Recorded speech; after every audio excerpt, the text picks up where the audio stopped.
Today we're going to look into Lexie's story. In this episode, we'll be finding out about Lexie's feelings before transitioning and after, now she's a full-time female. We were lucky to get an interview with her mum Sonia, which allows us to find out about her feelings on her daughter's transition and how she supports her.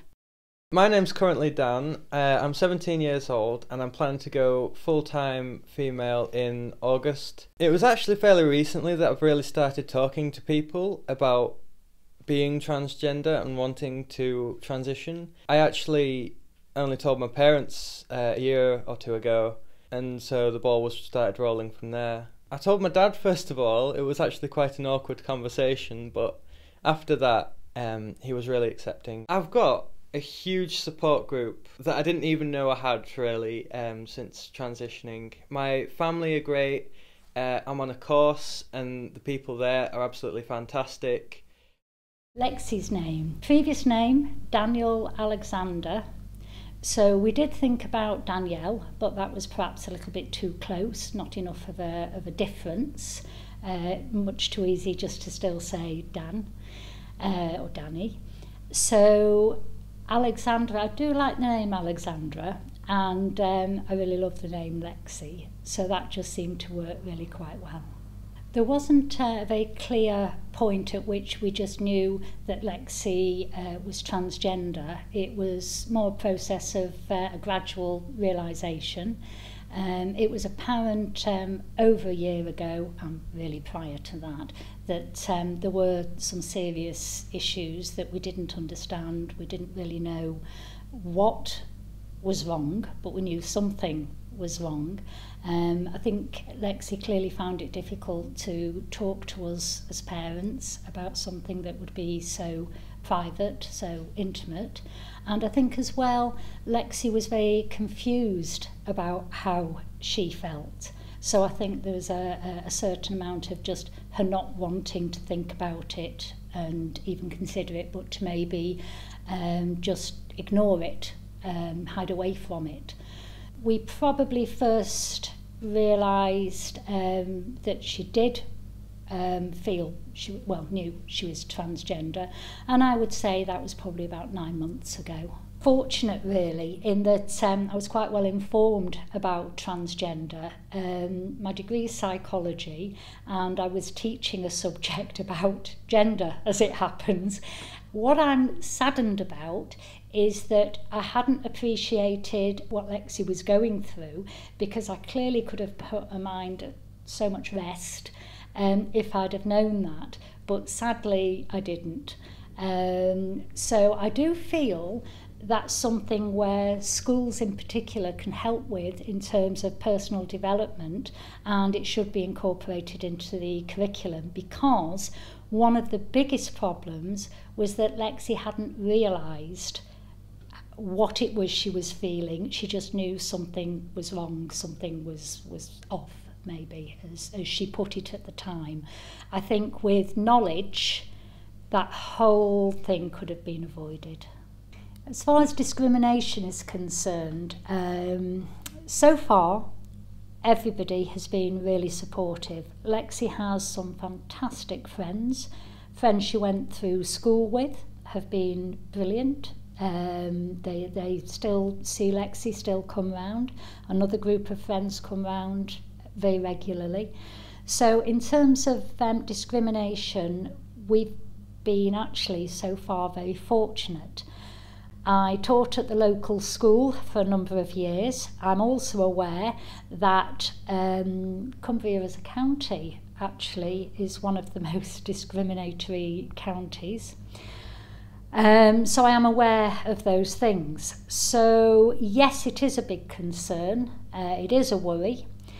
I think some of it can perhaps be controlled maybe by deciding where to go and not putting yourself at risk if you can avoid it, because yes, there are people out there that would be less than supportive. I do know that.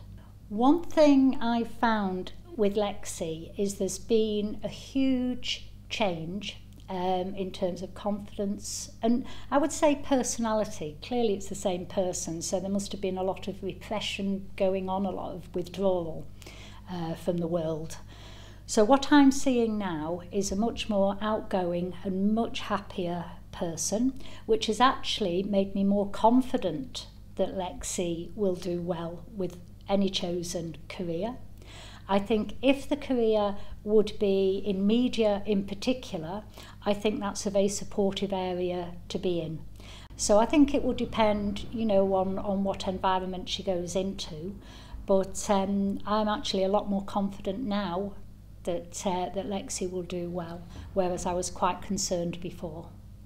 People, when I came out of trans to people, most everybody was brilliant with it and, you know, accepting and sort of, oh, okay, or one or two people didn't really know how to sort of relate to me for a few weeks after that, but they've now sort of realised, oh, hang on, Lexie's Lexie. Support-wise, I get support from a LGBT group based in Whitehaven, Inspira, and they've been really great about it. They've helped me through my transition, and some of the people on the group have told me, you know, how to go through the various processes and what happens, namely Dan.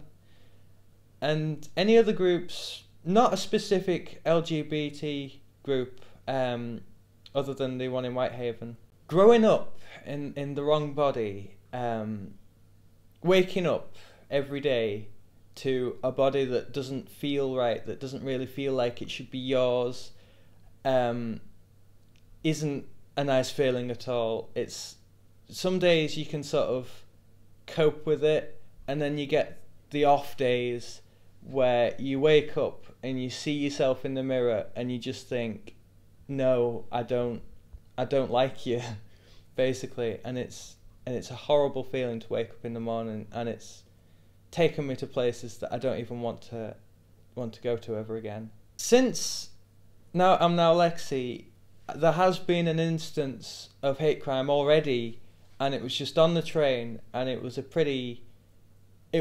your sort of generic insults being thrown at me sort of thing, but it was pretty hurtful. And the worst part was, it was like a crowded train, but no one would do anything about it. How I dealt with it? Well, basically, I just went on the train again. I didn't contact the police because I couldn't really describe the people that had done it, and I didn't really know how the processes or anything.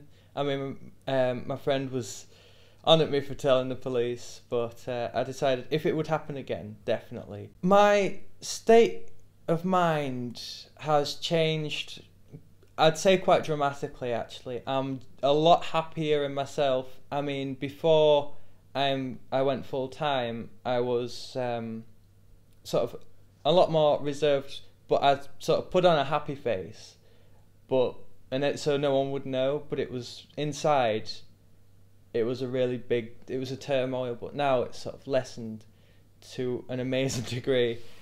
So I'm a lot more happy in myself than I used to be. Initially at primary school, because gender doesn't really have an impact at the start of primary school sort of thing, I generally had a group. I was generally around a group of girls and would play like Scooby-Doo and stuff, and it was brilliant.